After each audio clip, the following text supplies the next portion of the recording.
Welcome to the Totum Podcast. I'm Tim Irvin here with my partner, Dr. Stacy Irvin. We are super excited that you decided to join us. We're coming to you from a live gym at Totum Life Science.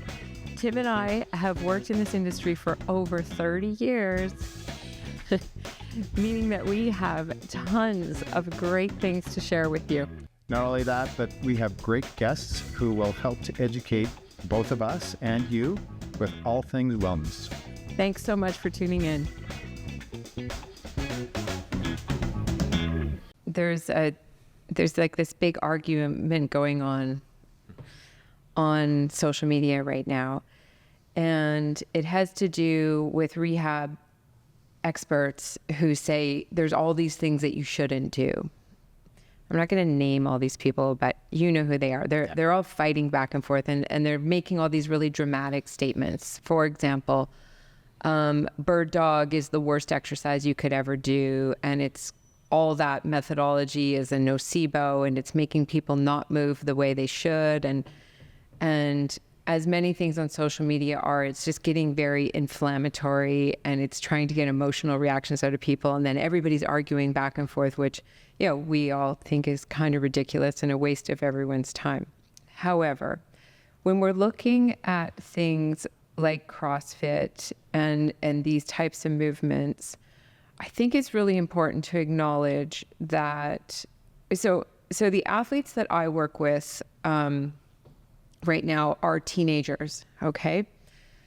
But what I'm finding with them is that because our bodies have changed so much in the last little while, like these teenagers are sitting, they're on devices, their shoulders are forward. We really do have to do a lot of base work before I can have them doing proper squats and proper cleans and all of that type of thing. So the one person who argues against the bird dogs and all that, he always says, I work with an athletic population, and I don't buy that at all, because I really don't think in today's, in the way our lives are structured today, I'm working with elite sprinters, like top in the province. Their bodies are not great for some of these Olympic lifts. And I have to have an awareness of what we need to change before we can progress in Olympic lifts. So then you take the general public, and I feel like there's going to be some work to be done before CrossFit, or, before you start into some of these movements. What are your thoughts on that? Yeah, I think it is matching to the client. Again, like there's going to be clients in which, maybe with some of your, elite track athletes, like things like bird dog aren't really going to match, what they're probably already capable of. But, bird dog, the, McGill Big 3 and all those things, for some clients that you're going to work with where their movement competency is not great. Mm-hmm. Those again are going to teach them really core principles of trunk stabilization while we're working on proximal stability and distal mobility, right? And trying to appreciate these things. And it's helping some people understand principles. Mm-hmm. Maybe that's beyond, the elite athletes. Am I really, if I'm working with, the games athlete, a bird dog is probably not where I'm going to go to first. Yeah. Just because they're way beyond it. I think they understand certain principles already. Right. So I see where people are coming from, that, those might not be as helpful of drills for some. Mm-hmm. But it still doesn't, I still use them. I still use components of them. I definitely, if I'm not using those exact drills, I'm definitely using drills that really, at the end of the day, are coaching the same principles. So I do believe that they kind of hold value still. It just really depends which demographic you're kind of applying them to. Yeah, I like Back that. to the progression of what's appropriate for you, where you're at today, at this time, and so forth. And you had mentioned, I think, back to the instructor side of it, because this touches on it. When we did that class, the class could have, I think its max was 60 or 50 participants. So 25 treadmills, 25 benches and sets of weights. So it wasn't full, but there was still 35, 40 people in the class. One person, right? And that person had to work the timer. I don't know that there was an automatic music playlist on, but I do remember seeing them as I'm, of course, sprinting as fast as I can on the treadmill. In the mirror, looking, and that instructor was like head down. So my point is, you talked about class size as one of these determining factors as well. I know for us, what we do, we prefer smaller classes so that the instructor has a better opportunity to provide some feedback. Same thing with our youth performance program. Like we're sort of maximum 5 youth athletes per instructor for that exact same reason. So is that something that if somebody's like, this seems like a pretty good spot, and they go to a class and there's 25 people in it, like what should they look for from that perspective? Yeah, no, it's a classic case of like, the fast fitness that everybody wants to get, really fit, as soon as tomorrow, but they don't want to pay a lot. And the only way to kind of like do that is going to be these massive, group training sessions. And unfortunately, there's just one coach per 60 people, which I didn't even know those were that big. I mean, that's impossible on the coach. Like that's an well, and to be clear, they're not coaching. Like they're not watching. Yeah, they're just there to kind of yell at you. Yeah. Yeah. Like they go, I see you, Gavin. Yeah. Like that, like go run faster. So their job is definitely not to, it's not to correct anything you're doing. She literally said that. I think it was one of us was on the treadmill. I'd see you, Stacy. We both burst out laughing. It's Mother's Day. Yeah. Work with us. Yeah. Okay. So they are not coaching. They're just to encourage you and to try to get you to work harder and to direct the class, like switch their timing. So it's a different thing than CrossFit for sure. Yeah. I feel like at that point it's motivation. It's not coaching. It's not cueing. And I think to be fair, it's like we love people moving, trying to get into better shape and that sort of thing. And so it's not to be so down on these other organizations. We and how we approach things is, I think, very meticulous in terms of planning and making sure that people are not going to get hurt, because our clinic has influenced how we work with our fitness population and vice versa. And so we are acutely aware of avoiding at all costs pushing somebody into injury. So there's a place for every type of facility, but the quality of the instruction, and that'll vary within a facility as well. Yeah, I couldn't agree more. It's exercise over no exercise at all. I mean, that's the big one. Also listening to the client, like if that is truly like their sport, or that's their thing, and for you to remove that, I mean, like that's right. Tough and too. if it's working for them, and right, because that will work for some people. There's tons of fit people at these facilities, and there's tons of people that facilities like that have changed their life and reunited or rekindled their relationship with fitness, health and fitness. So it's not to say that it's not helping people. It certainly is.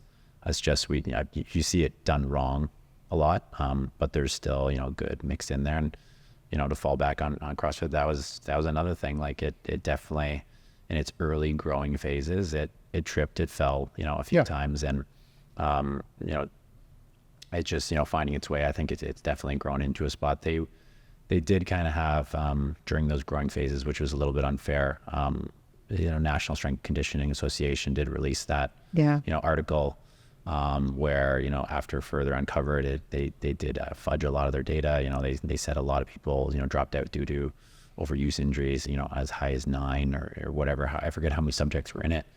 And then further investigation, they kind of like reached out to these participants, and they're like, hey, so what, why did you, and there was no reason due to any bit of overuse injury. They just didn't have time to follow up with some of this surveying, but damage is done. I mean, that paper was released during those growing years. Now CrossFit was known to have this outrageously high overuse, injury rate. And it was just like, it was a flawed, piece of research from the very beginning, but it's a tough one. I believe they're still kind of in a bit of a legal battle with that one, but it's hard to come back from that type of stuff. The messaging is so tricky in this industry, right? And then the motivation for the messaging. So in a perfect world, I'd love everyone to be able to do CrossFit and to be able to go through and be like just a beast at CrossFit, right? Like that's what I would love, because that would mean our whole society is in great shape and our healthcare costs would go down and depression would go down and everyone would be just like, you know, killing it every day. So that being said, I'm interested, I have so many questions about this. I'm interested in your journey. How many years have you been doing it? Yeah. So, you know, I was actually just to put it out there and the years leading up, I think it was like, you know, 2013 where CrossFit 2013 when CrossFit kind of got on my radar. And, you know, you watch the CrossFit games from then comparatively to now. And, you know, and I was in chiropractic college at the time. And, you know, a lot of us would make jokes like, oh, you know, CrossFit, the, you know, money maker. And you're watching some of these people do these lifts. And it was tough, you know, to watch. But you know, that was without me actually diving in and trying the programming and looking at it and understanding it a little deeper. You know, flash forward 2018, you know, I went in there because I really did want to, you know, see what it was all about. I wanted to appreciate what the programming looked like. The Olympic lifting is something I always wanted to dabble in. And it wasn't until I actually tried it in 2018, I was like, oh, like if done this, you know, appropriately and now understanding the fundamentals, methodology, that's what shifted my thinking. So it wasn't until you were in it, you gave it a whirl and trying to understand the principles that it really did. And, you know, some of those movements are hard. They're super motivating to kind of pursue. And so be it the gymnastics or even like the skipping, like double unders, I feel like I only got like a few years ago. Right. So, it can be this, ever evolving, ever changing thing that you can kind of like chase, always trying to better yourself. And in that case, I find, you know, it's quite addictive along lines of some of these CrossFit athletes, like always pursuing it. But yeah, 2018 is when I started, and then just continued on and finding your weak points, attending now Olympic lifting program quite often, and bouncing back and forth between that and cross training. And cross training. Okay. And on an average week, Yeah. how many days, like, so say you're doing Olympic lifting one day, I'm assuming that's hard, that you've got to take like at least a day in between. Yeah. Two, maybe. Yeah, what do you, exactly. like, what kind of a routine are you doing with it? Yeah, I mean, I really do try. And if I'm going to choose one avenue, I try to stick to it. So if it's the Olympic lifting, you know, I'll try for it, you know, 3 times a week. Again, really trying to stick to the programming of, you know, the 6-week block. So as you're approaching that, you know, end of the block, percentages are higher and you're working in, you know, 90%. And if you're feeling good, you know, going after, chasing after that PR. But, you know, with that being said, I do find it can push people to try and, you know, PR after every block, which is just not attainable. Right. But again, without kind of knowing the things that we know, that's tough. Like, you know, PR, you know, one lift in particular, like 3 times in a year is like, that's just too much. That's too often. Right. And people aren't really realizing that. They're just associating finishing a 6-week block is like, oh, it's, you know, it's payday. Tough. Go on. Yeah. Right. That's, again, can be good for some. But not always the case for others. I like the structure of it. These types of workouts, they really appeal to competitive people for all the reasons that you've stated. Even just personally trying to progress, like they may have played a sport competitively, and this is a great way for them to kind of dive into something else. But that competitive drive, if not programmed properly, also pushes them into problems. To your point, I'm gonna do testing, you know, 6 times a year, and that's not the idea of, especially you know, lifts like cleans or snatch or that sort of thing. Like those are really hard things to do. You know, bicep testing 6 times a year. Right. So It's a different type of work. With, you know, cross training. I think realistically, to answer your question, Stace, was, you know, CrossFit or cross training. I think you can get away with it, you know, 4 times a week with some rest days in there. Again, good programming I'll see is typically starting off with a strength component. So be it, you know, back squat, front squat, you know, maybe the clean or maybe a snatch, and just focusing on that. And then, you know, the metabolic conditioning, you know, the other piece with cross training component is going to be, you know, sometimes it's like a 10-minute, 10, 12-minute workout. Like it is short. It surprises a lot of people coming into it. But that's just in that particular case, so that you're going to be able to train other days of the week. You can't burn both. It's just kind of recovery, like a little bit of variety. Yeah. That's very interesting. And would the lifting days, the hard days, how long would that workout be? The class that I go to, it's 2 hours. Okay. So, take your time. It is, explosive Olympic lifting after all. So there should be work-rest ratio. Of course. Should be appropriate, right? So you are taking your time in between, making sure that you're prepared for that lift. And, the reps aren't wildly high unless you're working on some sort of technical piece. Right. The reps are going to be, 2s and 3s and stuff like that. So more, as you build up to higher percentages, just, testing that one rep. Got it. I think a lot of people are unaware of that. And I know with sprinting as an example, like a good, well-designed sprint workout, like if it's a program, but one workout within that program, the amount of rest that you have is dramatic because there's the muscular fatigue component to it, but the neuromuscular you have to rest it. Like that gets deadened. And then if you're doing something like cleans as an example, that complex where your nervous system is muted, that's not good. So you do need, I don't know what your rest breaks are and those sorts of things. Was it 4, 5, 6 minutes? It's gonna be close to that. So all the more reason they really foster doing training partners if like 2, if not 3. So you just alternate. So you try to find a guy that's lifting approximately the same, right? So then it forces you guys, okay, I'm gonna go, and we change the bar. Then you go, okay, change the bar a little bit, and it forces you to actually. See, I try to work out with somebody that can lift way more than me. So then you got to peel off all the weights off. That's a workout. Put my weights on. And then I get more rest in between. So it seems to work really well. But it wasn't until I feel like when they explained it that way is like, it's for this type of stuff, it's great to train with, 2 or 3 people because it's going to force you to take the rest that you need. And for some of the, like, it's again, stuff that we know, but for some of the members in that class, they're like, oh, I get it. Like, these work rest ratios they are important. They're pivotal, in fact. Or you run the risk of overtraining, slipping on the bar, just hurting yourself, just plain and simple. So it's more fun. And I've also heard that people get married, like they meet in CrossFit and then they get married. Have you seen any of that? I think, one. But yeah, you just, again, the community, everybody knows each other. It's a community. Yeah. And it's lots of socials, the barbecues and stuff. So it's, you really do get to know a lot of, and then the same thing, you're always, people are always attending the, 5 a.m., 6 a.m., 7 a.m. So you start training with the same group. Yeah, right, because you're on a schedule. Yeah, everyone's got the routine. Same as here. Yeah, everybody gets to know each other when they're doing like the regular workouts, which is awesome. Mm-hmm. So last question from me is there anybody that should avoid these types of workouts, either CrossFit or HIIT style training work? Again, if everything is scalable, I feel like, fairly confidently, maybe with the exception of a few, like there's room for everyone to do it. Right.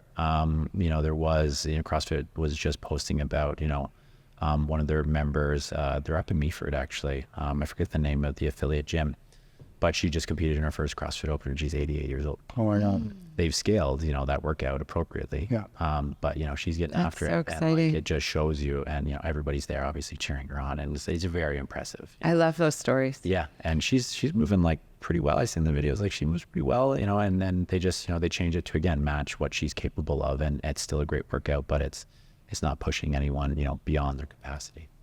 I love that. Yeah. Awesome. So, our topic was, do CrossFit and HIIT style workouts belong in the injury rehab world? And I think that the answer is yes, based on what you've seen, but it just is appropriate dosage. Or like if it's like medicine, and it's like everybody's going to require a different dosage depending on where they're at.